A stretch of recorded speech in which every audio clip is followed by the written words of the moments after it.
হয় বৰ্তমান যিটো সমস্যা চলি আছে অসমত এছআৰক লৈ পেলাই এই কমপ্লেইন কৰাক লৈ পেলাই যিটো সমস্যা চলি আছে সেই সমস্যাটো হ'ল এই 7 নম্বৰ ফৰ্মখন সেই 7 নম্বৰ ফৰ্মখনত আপুনি যিকোনো এজন ব্যক্তিৰে আপুনি কমপ্লেইন কৰিব পাৰে যদি আপোনাৰ ডাউট হয় বা সেইজন মানুহ তাত নাথাকে বা সেইজন মানুহ মৰি গৈছে বা সেইজন মানুহ বিয়া হৈ গৈছে বেলেগত তেতিয়াহ'লে সেই মানুহজনৰ ওপৰত আপুনি কমপ্লেইন কৰিব পাৰে এইটো এটা হ'ল সিস্টেম কিন্তু তাত এটা কথা উল্লেখ কৰা আছে হ্যাঁ আপুনি এই ফৰ্মখন অনলাইনৰ পৰাও ডাউনলোড কৰি ল'ব পাৰে অনলাইনত পাব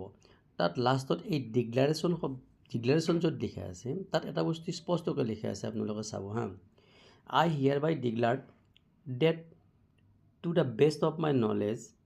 and believe that I am aware that making a statement of declaration which is false and which I know or believe to be false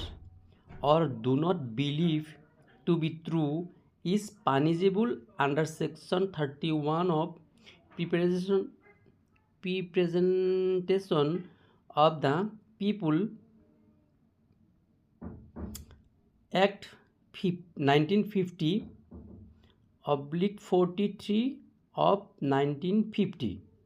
with imprisonment for a term which may extend to 1 year or with fine or with both অৰ্থাৎ এই কথাখিনি আপোনালোকে অসমীয়ালৈ অনুবাদ কৰি চাব পাৰিব অনুবাদ কৰি চাই আপোনালোকে গম পাব যে আপোনাৰ নামত যিজন মানুহে কমপ্লেইন কৰিব তেওঁৰ ইয়াত গোটেই এড্ৰেছ লিখা থাকিব তেওঁৰ ফোন নাম্বাৰ তেওঁৰ এড্ৰেছ তেওঁৰ নাম তেওঁৰ বাপেকৰ নাম গোটেইখিনি বস্তু ইয়াত কিন্তু লিখা থাকিব সেই মানুহজনৰ ওপৰত যিজন মানুহে আপোনাক কমপ্লেইন কৰিব সেই মানুহজনে আপোনাক যদি ভালকৈ নাজানে আপোনাৰ বিষয়ে যদি তেওঁ নাজানে বা যদি তেওঁ ভালকৈ ষ্টেটমেণ্ট দিব নোৱাৰে যদি তেওঁ ফলছত পৰে তেনেহ'লে তেওঁৰ ওপৰত আপুনি আইনী ব্যৱস্থা ল'ব পাৰে ইয়াত লিখা আছে যদি আইনী ব্যৱস্থা লয় আপোনালোকে সেকশ্যন 31 অফ ৰিপ্ৰেজেণ্টেশ্যন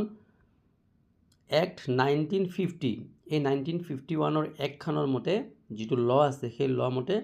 তেওঁ কিন্তু পানিজেবল হ'ব আৰু তেওঁ ইয়াত কৈছে পানিজেবল অফ